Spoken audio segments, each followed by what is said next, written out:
Avanzando en el análisis de la situación que estamos viviendo en este principio del 2024, viendo ya un primer balance, una primera mirada sobre las nuevas gestiones que a nivel nacional, provincial y local, en cada lugar de nuestra provincia particularmente estamos atravesando. Vamos a continuar en territorio político dialogando ahora con Raúl Chaya, comerciante que estuvo siendo protagonista en estas elecciones que pasaron el año pasado como candidato a senador provincial dentro de Juntos por Entre Ríos. También estuvo en su momento como subsecretario de Estado en la época de Montiel, fue creador de Así de Creer y bueno, tiene una vasta trayectoria dentro del ámbito político, con muchos contactos y a la vez una mirada bastante amplia de lo que ocurre, de lo que ocurrió e incluso de lo que vendrá. Bienvenido a Territorio Político. Buenos días, bienvenido. Acá estamos para seguir charlando cosas constructivas para la sociedad. Lo mío es una pasión que tengo hace 3, 4 décadas, libre de todo fanatismo, ideología. Soy un pragmático, o sea, el método empírico, ensayo y error del mundo occidental, sin descartar todo lo positivo que tenga cualquier otra aplicación de ideologías, pero siempre libre de fanatismo, o sea, usar el campo de la razón, debatir ideas, cabeza abierta, y como yo siempre digo, dejar en pos del bien de la sociedad, laburar en equipo, entre todos los colores, y siempre dejar los intereses personales y partidarios en el perchero, para de una vez por todas en este país que se empiecen a hacer las cosas bien. Analizando los primeros pasos de Javier Milei como presidente de la Nación, yendo a lo que es el ámbito del Estado Nacional y el impacto de las primeras medidas que tuvo, encontramos que hay cosas que, lo hablábamos fuera de cámara, hay cosas que ya eran previsibles, que ni siquiera era una cuestión de quién estuviera en el Estado, que se estaban decantando para ese lado. En particular, hablábamos acerca de la proyección inflacionaria del 200% como piso para el año 2024. Es decir que no importaba si ganaba Massa, no importaba si ganaba Milei, no importaba si estaba Bullrich o incluso cualquiera de los otros candidatos que estuvo previamente en las PASO. Íbamos hacia eso. ¿Cuánto entonces de responsabilidad tiene Javier Milei y su gestión en lo que estamos viviendo, que hoy muchas veces asusta a algunos, otros tienen todavía la esperanza de que vamos por un buen camino para salir en un cambio? ¿Cómo lo ve usted? Bueno, uno hace años viene escribiendo, diciendo, hablando, el tema es simple. Acá el problema no tiene nombres y apellidos, no tiene en particular ninguna bandera política.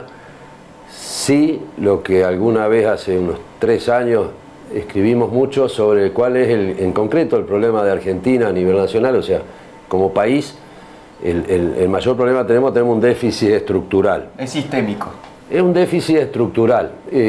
Lo que pasa es que eso de echarle la culpa al sistema o sistémico, yo le llamo déficit estructural porque se los resumo así muy prácticamente. O sea, Argentina es un país donde subsiste gracias a que 9 provincias bancan a 15, hay un núcleo de actividad comercial que generan esas 9 provincias, que es más o menos masificado en 30.000 millones de dólares, donde para sorpresa lo lidera Santa Fe, que genera unos 13.000 millones de dólares, estamos hablando interanuales, la masa crítica de la actividad económica. Entre Ríos estamos 9º, último allá, en el orden de los 1.000 millones de dólares. Esas 9 provincias, ¿por qué déficit estructural? Pues esas 9 provincias soportan a 15 provincias deficitarias. El ranking de esas deficitarias lo tiene Formosa, donde es una provincia que genera 9 pesos de cada 100 que gasta, ¿viste? Está Tucumán, está Chaco, está, bueno, las que ya sabemos. Entonces, no es un problema de nombre, de Milei tiene la culpa, Macri, el FMI, etcétera, etcétera, etcétera.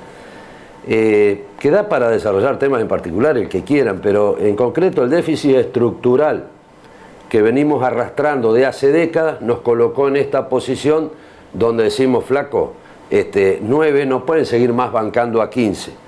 Por eso cuando hay crisis y se cierra la canilla de arriba hacia abajo, en actitudes de políticas extremadamente populistas, donde hay descontrol de la emisión, donde hay inflación, pobreza, todo lo que hemos vivido, es más, hoy no hay gobierno que pueda asumir del color que sea si no tiene un sesgo populista porque le explota todo en llama.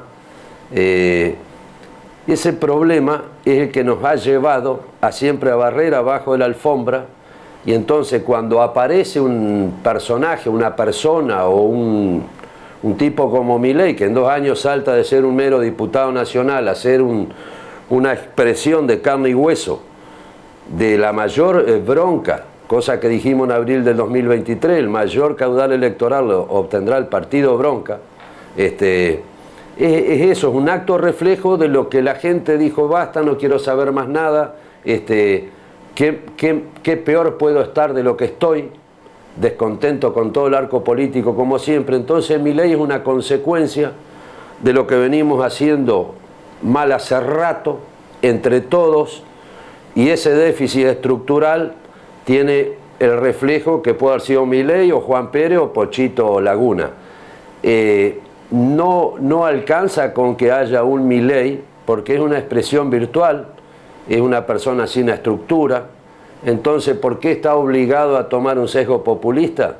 Porque enseguida sabemos que como acto reflejo también la gente dice: bueno, vamos por acá, Bronca, lo que fuera, esperaban un caudal del 15-20%, el voto de la juventud, minga, acá hubo sectores socioeconómicos de la provincia que no son los peores, son los mejores, zonas rurales, etcétera, donde Milei llegó a sacar hasta un 50-60% de las mesas, o sea, de porcentaje en las mesas.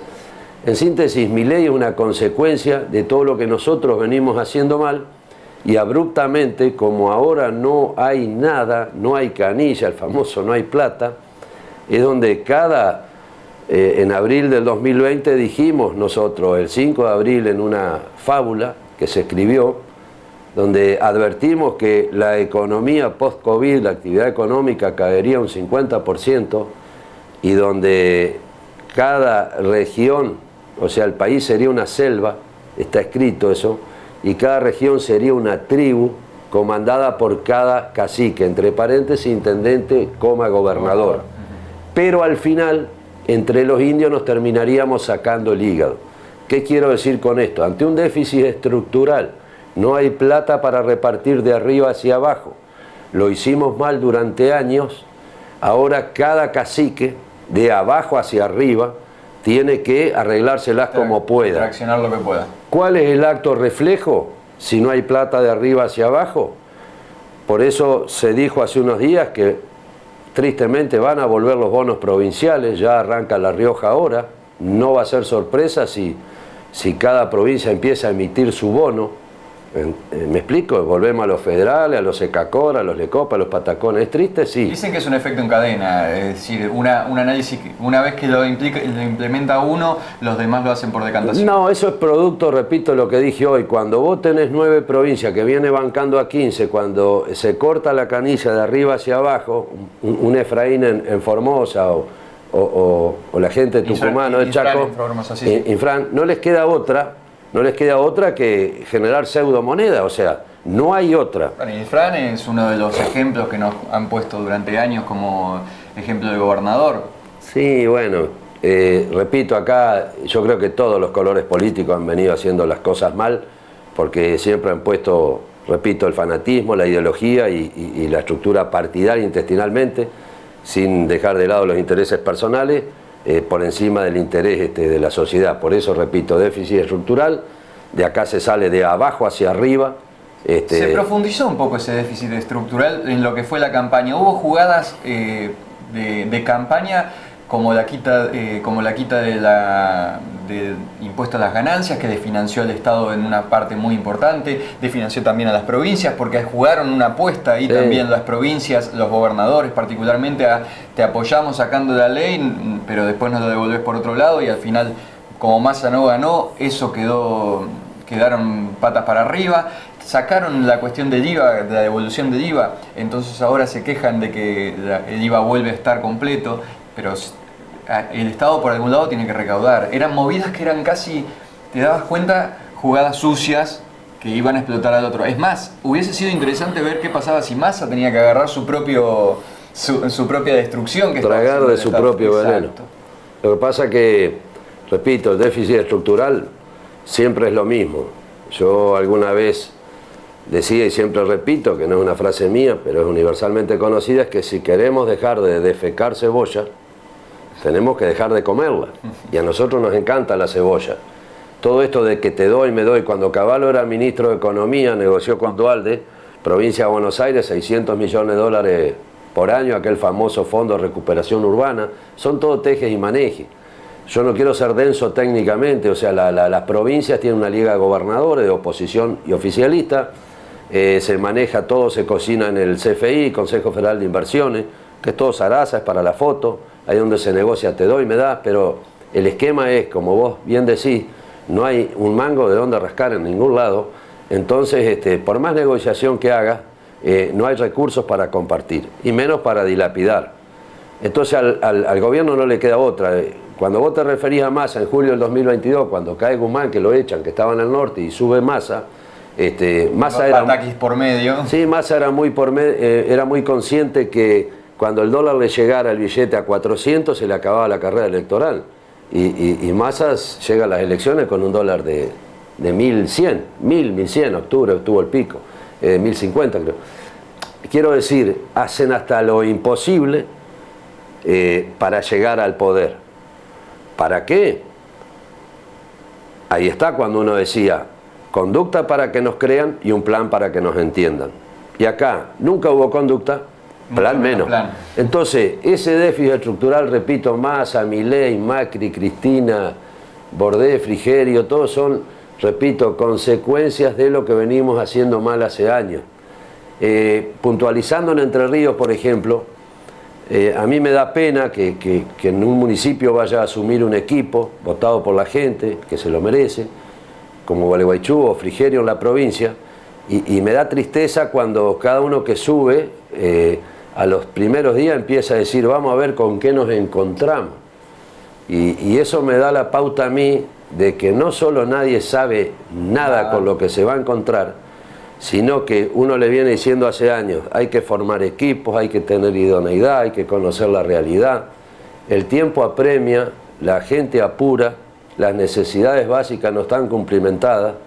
Y entonces, que seamos honestos, yo hablaba... Es falso que no se puede saber cómo está el estado. Claro, hay una ley... No se puede llegar en foca cero. Por eso, yo cuando decía, en época de campaña decía, somos uno de los 16 países en el mundo que todavía seguimos usando la lista sábana. Entonces yo escucho gente en campaña que dice, no, hay una ley nacional, una ley provincial, acceso a la información pública, y nadie sabe acá, ni un concejal, ni un diputado puede acceder a cuántos empleados tenemos, cuánto ganan, dónde están, quiénes son. Todo eso uno viene escribiendo hace años, lo viene criticando constructivamente. Desde el 2020 hemos arrimado propuestas técnicas, planes perfectibles, formas de hacerlo muy sencillas.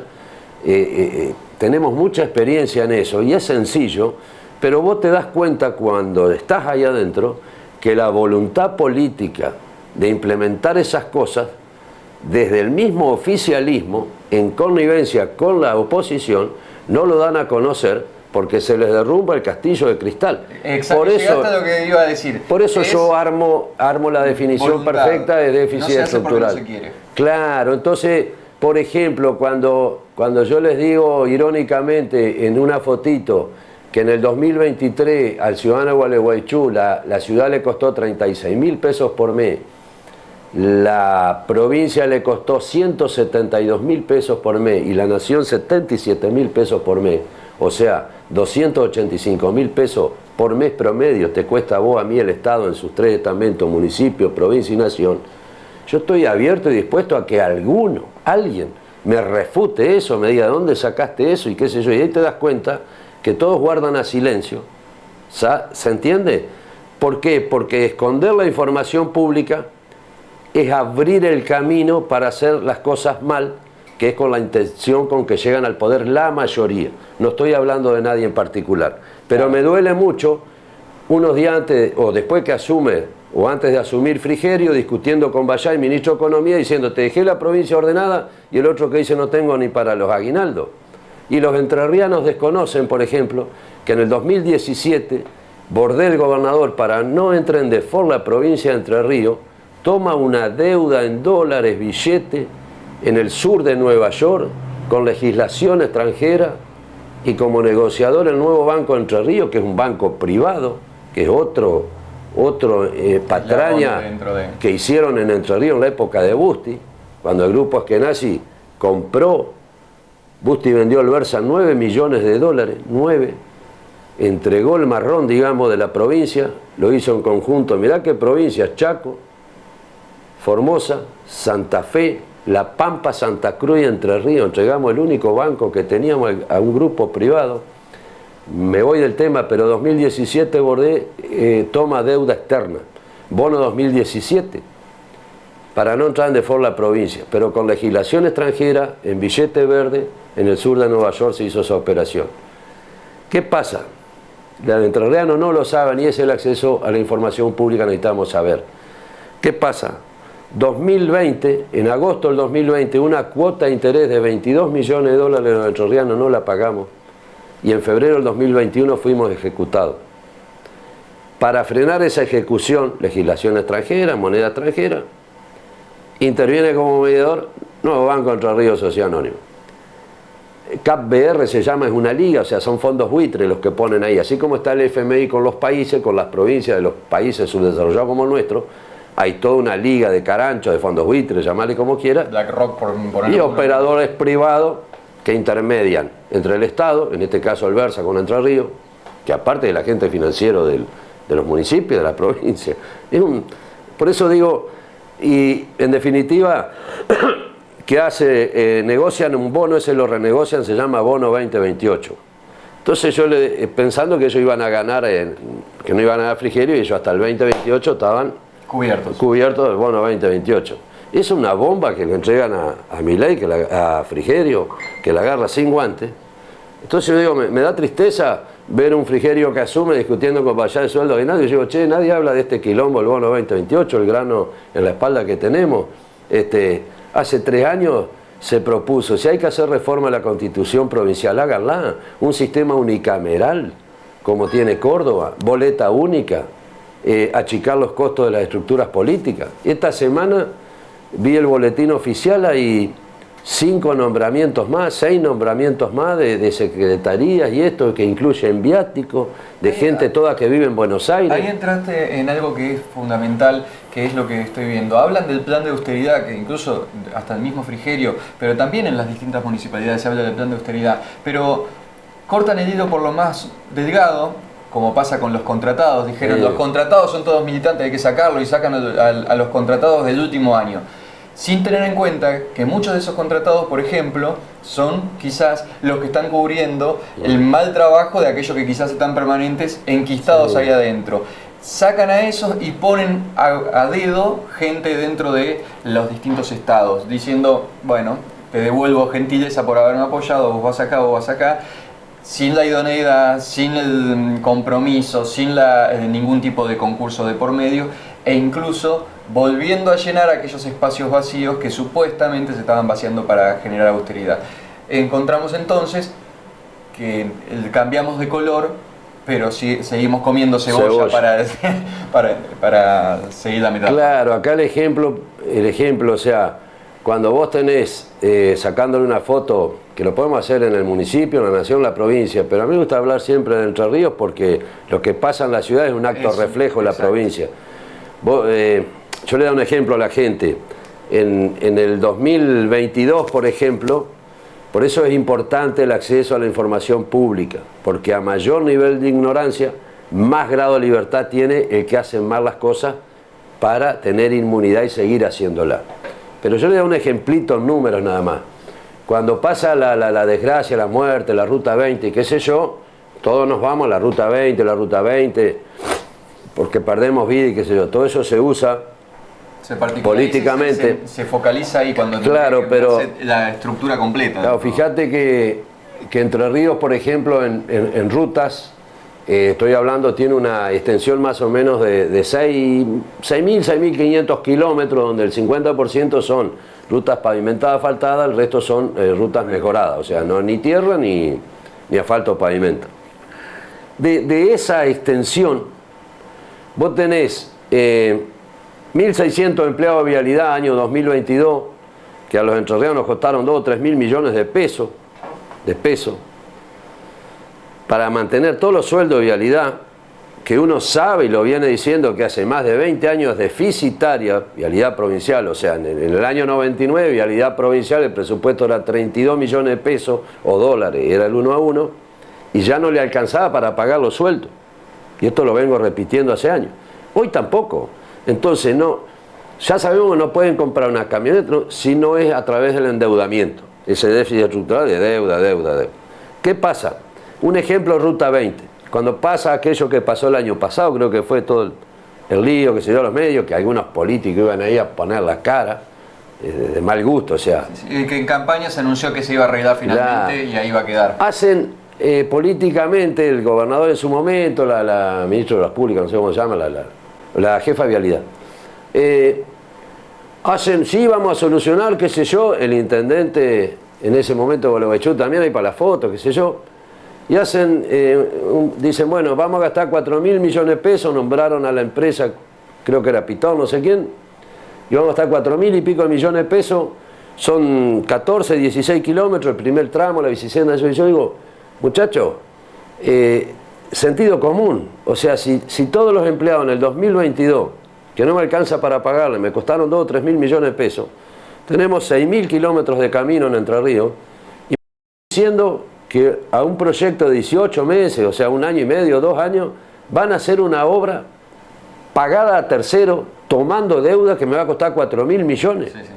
O sea, cuando vos sabés que hoy habla de 4 mil millones y la semana que viene son 4.300.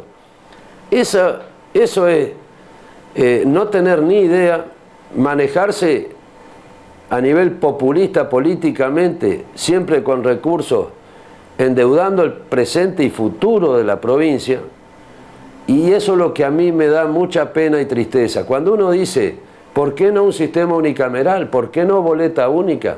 ¿Por qué no municipios colindantes? Una vez le dije a un gobernador, ¿usted sabe lo que sería un parque vial de toda la vialidad provincial, juntarla en un terreno gigante? Más los 70 y pico de parques viales de todos los municipios de la provincia, y distribuir esa maquinaria, dividiendo municipios colindantes, donde haya responsables de acá hasta el río Gualeguay, del río Gualeguay para allá, el intendente Gualeguay.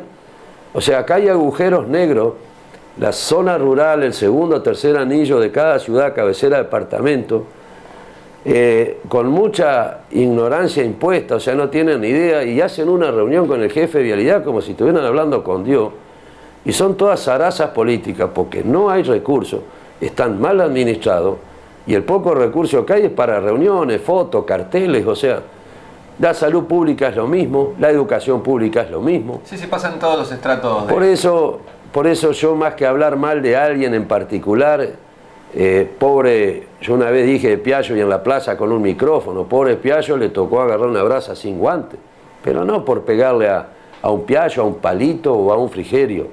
O sea, acá hay que sentarse entre todos con gente preparada, capacitada. Ahora, en aquel entonces era una brasa, ahora es una granada directamente.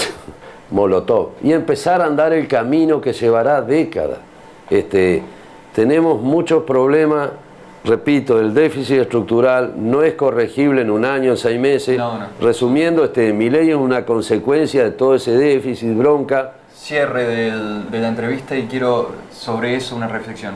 ¿Considera que es tanto en el ámbito nacional del equipo de Javier Milei como en el ámbito provincial del equipo de Frigerio, estamos frente a la oportunidad de hacer ese cambio? ¿Están dispuestos a generar esos cambios estructurales a largo plazo, o estamos frente a más de lo mismo? Lastimosamente veo a nivel nacional, por parte del Ejecutivo, mucha voluntad de girar 180 grados, girar 180 grados, que fue parte del que decía un modesto plan 180, que eran 180 días establecer las pautas mínimas para avanzar hacia el futuro y girar 180 grados. Sí. O sea, si venimos mal, sí. Estamos mal, sí. Coincidís que hay que cambiar de rumbo, sí. Que uno le llamó plan 180, girar 180 grados. Hasta después Milei lo repitió cuando asumió el término, que a uno le causa un poco de humor y gracia. Todos son conscientes de eso. Pero yo tengo algún olfato y me parece que algunos, en algún municipio o en la provincia, Yo creo que se lanzaron ya a hacer la campaña para dentro de 4 años, antes de hacer los deberes, los 4 que le toca ahora. Llámese un intendente que ya está viendo que quiere ser gobernador, yo le digo, flaco, acá hay que administrar 4 años, y un gobernador que puede, y es natural y está bien, que tenga aspiraciones a presidente, pero primero hay que acomodar los huevos del gallinero propio. Y respecto de si hay estructura o no, voluntad o no, a nivel nacional lo veo más firme que a nivel provincial y local, o sea, municipal. Me puedo estar equivocando, pero repito, no hay apertura de diálogo, no hay convocatoria con argumentos que sepan de la materia. Hay mucho voluntarismo, sí, pero el Estado sigue siendo muy débil, sigue siendo una escuelita, sigue siendo un lugar donde acomodamos a los conocidos amigos los favores que debemos de campaña. Los últimos nombramientos así lo están demostrando, y la gente necesita otra cosa: acceso a la información pública, un plan, austeridad total, y la propia gente, cuando vos le das esos elementos, se va a encargar de hacer auditorías públicas. Otro error que comete acá en el municipio, escuché, vamos a hacer auditoría, esto, aquello.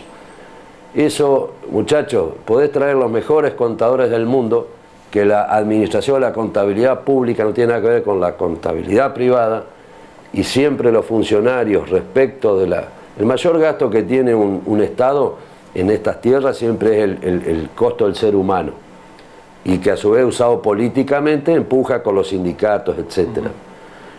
Pero hay una parte de la contabilidad pública que se llama servicios no personales, que es donde el mayor desvío de flujos hacen. No le llamo corrupción, mayor desvío de flujo hacen para adquirir beneficios propios, partidarios o personales. Y la forma más sencilla de vos saber dónde estás parada, no es llamar estudios contables, consejo de ciencia, no, señores. En el Tribunal de Cuentas de la provincia, que es el lugar donde están los recursos humanos totalmente experimentados y conocen del tema de la administración pública, contabilidad y capacidad de auditoría, no puede ser que sean todos técnicamente del color del que está o del que vino. Ahí es donde hay que ir a buscar en forma gratuita, rápida y urgente los recursos que precisemos para hacer auditoría de cualquier estado municipal y provincial, controlado por los funcionarios políticos de turno en comisión con los que se fueron. No sigamos mintiéndole más a la gente. Si yo quiero auditar algo, ahí están los recursos y esos son. Con todo el respeto de los contadores y Consejo de Ciencia Económica, la gente que sabe de eso es esa. ¿Está en el Estado? Sí. ¿Está paga por nosotros? Sí. ¿Hay voluntad política de hacerlo? No sé. Porque es como dijo, el que esté libre de pecado, que tire la primera piedra. Y bueno, esa es la parte, repito, sintetizando, déficit estructural, hasta que no haya un cambio de rumbo, voluntad política. Vos a la gente, cuando yo digo sincericidio, tenés que decirle la total verdad, inclusive de lo que ignorás también. Pero primero la voluntad política es dar a conocer la verdad. ¿Se entiende? Totalmente. Raúl Chaya pasó por Territorio Político, gracias por haber estado. No, gracias a ustedes.